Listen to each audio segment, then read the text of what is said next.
Hi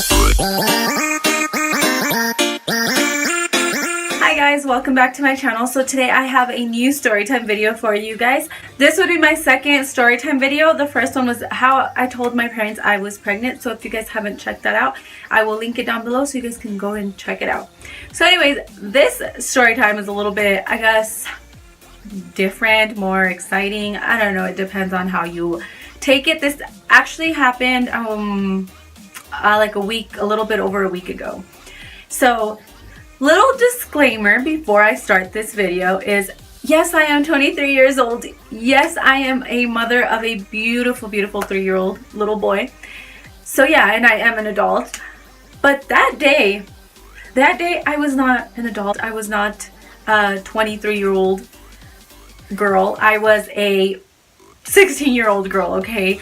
You know, we all need to go and have fun, and you know, as moms, as most of us know, like, we don't really get like nights out where we can have a bunch, like, just fun and like just let loose and anything. So yeah, I mean, instead of me letting loose going out and drinking with friends, I actually went to a concert with my cousins, my sister and my younger cousins. We went to this concert with it was like a concert slash dance baile, and it was actually to go see Luis Coronel. I don't know if you guys know of him. If you guys don't, they say he's like the Mexican Justin Bieber. But yeah, anyways, originally my sister and I didn't really feel like going because, yes, I've heard of him. I'm not like a huge fan of his. I literally knew like one song. I thought he was pretty cute, whatever, but nothing to the point where I was gonna go see him. When I found out he was coming, I was like, oh cool, yeah, I'd want to go see him. And then I found out this concert was actually gonna be like in the city. Not in our city, but like one that was like about an hour or so away. So I was like, yeah, no, I don't think so. I'm not that big of a fan. You know, I don't really desperately want to see him. But my cousin did. So somehow we got into the deal that I was going to go take them. And we actually spent the night there because it was at like a resort. So that night came. We ended up getting ready and we said, okay, we're going to get down here at 8 because I bet you there's going to be a line. So we ended up going and, you know, we waited. They said the doors opened at 8. They were such liars, guys. The doors did not open until 9:30. 9:30, okay? Anyways, we go in and we actually get pretty good, like, not seats, but views because it was general admission. So we waited. There was going to be 2 other groups playing. And one of them was Contratiempo, which I had never heard of them. The other one was La Reunión Norteña, which I had heard songs of them, but I didn't know it was them. Like, but they have pretty good music. So as soon as he came out, something came over me. Like, I fangirled so hard, guys. Like, I had not fangirled this hard in over, I don't know how many years, like since I was like in 7th grade when I went to go see it. His concert was so good, guys. Like, he is an amazing singer. He is really cute. His skin was flawless. I could not get over his skin. He would give roses throughout his whole concert, which none of us got roses, but whatever. Like, low-key, I didn't really want to get one just because, you know, if he threw it at our section, girls were gonna fight over it, and I was not about to like fight for a rose. So anyways, the concert was over, and they drew 10 tickets that they were gonna get to meet him. We didn't get it because you had to buy a VIP ticket, so whatever. So we were really tired, and we ended up just sitting at one of the tables and waiting. We're like, maybe we could see him while we're waiting because we're super tired. But the security ended up like, you guys need to clear the area, blah blah blah. So we just started walking, and we were gonna walk back to the room. So we were walking, right, and like this like venue, it had the main doors, and then there, like where the stage was, there was back. So yeah, we could see like a hall, and then leading to other like rooms. So we had seen that. So then we were just walking, and we're like, we see a hallway, and we're like, what if that leads there? And we're like, no, it probably doesn't. There's probably just bathrooms there, but we should go, you know, because one of us needed to pee. So we ended up going, and we see that there's like doors, like, yeah, there's bathrooms, and then there's doors that lead to like the other side.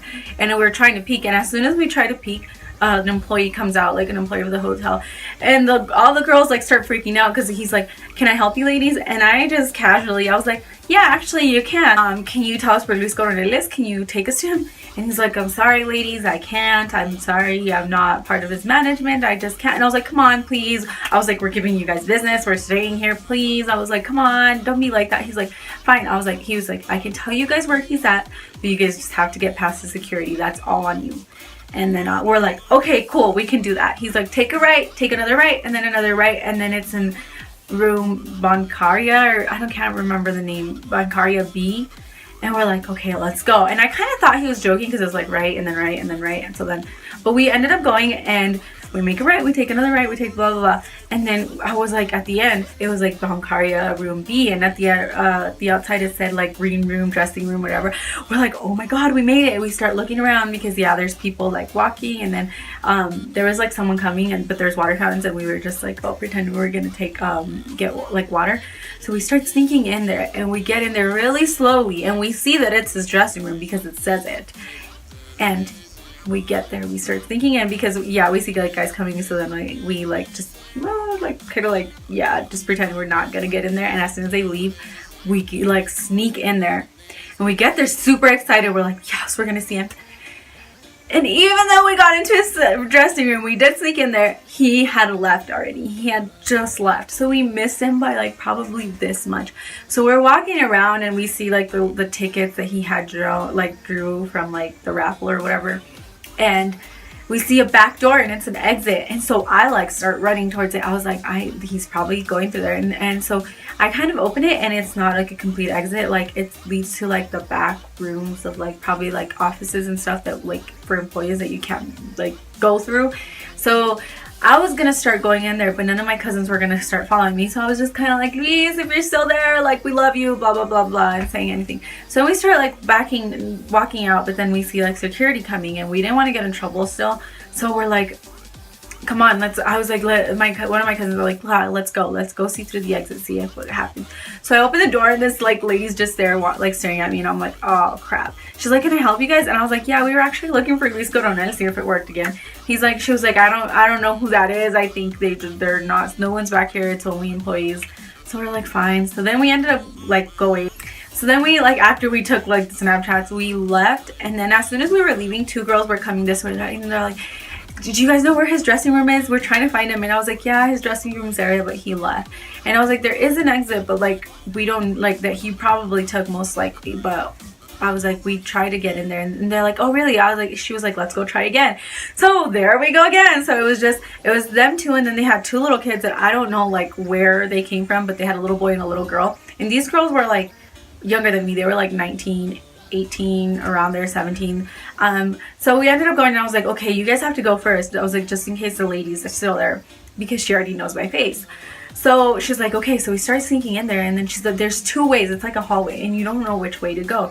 So she starts sneaking away and she's like, it's not this way. And then she starts going the other way and she just goes like this to all wrap it up. And literally it was a group of girls. So it was those two girls plus the guys, the two little boys. I mean, the little girl and the two little kids that were with them. So that's 4 plus the 5 of us. That's 9 of us like sneaking in there. And so she just goes like this, and we're like tiptoeing out of there, like running. And we're like, oh my God, we need to run, because she's like, there's somebody behind us. So we start, like, we book it, we run out of the room, and we're like, oh look, there's 2 other doors that lead outside. Maybe like our prediction was like it probably leads around. So as soon as we got out there was like an RV, like a bus. And there was like, we turn around and we see a guy like taking pictures with girls. And so we don't see him, like he's like this taking pictures, right? And the girl's on like this side. So we're coming, or like, yeah, so like he's like this and we're coming from the side. I was like, oh my God, it's him. And we run, we're like sprinting. We turn around, like my heart literally dropped because I thought it was him. And it was not him. It was actually the drummer from La Reunión Norteña. So at that moment when we told him, we're like, I kind of felt bad for the guy because we like made him turn around, and then we're like, oh crap, it's not him. And so we ended up, we're like, okay, we are still on a mission. We're gonna we kind of figured that like exit that he probably took led around the corner from where we were. So we were gonna go in, and we were like, it's really sketchy. We started kind of like tiptoeing. We're like, I don't think he's here. And then this truck of guys like pulls up, and they're like, hey, do you guys want to see Luis Coronel? We know where he's at. Like, we know them. We're like, I don't even know what they said. So we kind of got close, and then I was like, you guys, this is BS or whatever. We're like, no, you guys are dumb. So we were just like, whatever. And plus, you never know that like anything can happen. But these guys seemed like quite young, and like I'm pretty sure they wouldn't have kidnapped us, but when none of us got in the truck. So then we're like, no, he's probably not over there. We're like done with this. And so we just came back and we took pictures with the guy from La Reunion Norteña. He was really, really nice and super sweet for him to like get down again from the RV after we were like, oh my God, you're not Luis Coronel. Like, he was super nice. His name was Edgar Munoz. He's a drummer from La Reunion Norteña, and he was super sweet. And like, we took pictures, and then I was like, okay, can I get a hug? Bye. And we just hugged each other. We like parted ways. So yeah, after we took the picture with the guy, we just decided to go back, and we ended up talking to like the event coordinator, and he was like, no, Luis left right away because he's like, his band was already waiting for him because he had another event early the next day and it was 4 hours away, so he wanted to rest. And we're like, we could have just asked and it would have saved us a bunch of time. But you know, the adventure of it was fun. So yeah, we just ended up, you know, really sadly going back to our rooms, and yeah, that was it. We ended up getting McDonald's afterwards, and we ended up going to sleep like at 4 in the morning. But you know, it was fun. Even though we didn't get to meet him, we were in his dressing room and we were this close to meeting him, but we didn't get to meet him. Maybe next time, who knows? Maybe next time we'll actually get VIP tickets since we actually like him now. I know. But yeah, it was fun, even though like, yeah, I am 23 years old. I was acting like a 16-year-old fangirl. But you know, us moms need to let loose too. And so anyways, that was my story of how the time that we snuck into a celebrity's dressing room. I hope you guys enjoyed this video, and if you guys did, make sure to give it a thumbs up. If you guys want to see more story time videos, let me know down below, and I will catch you guys in my next video. Bye!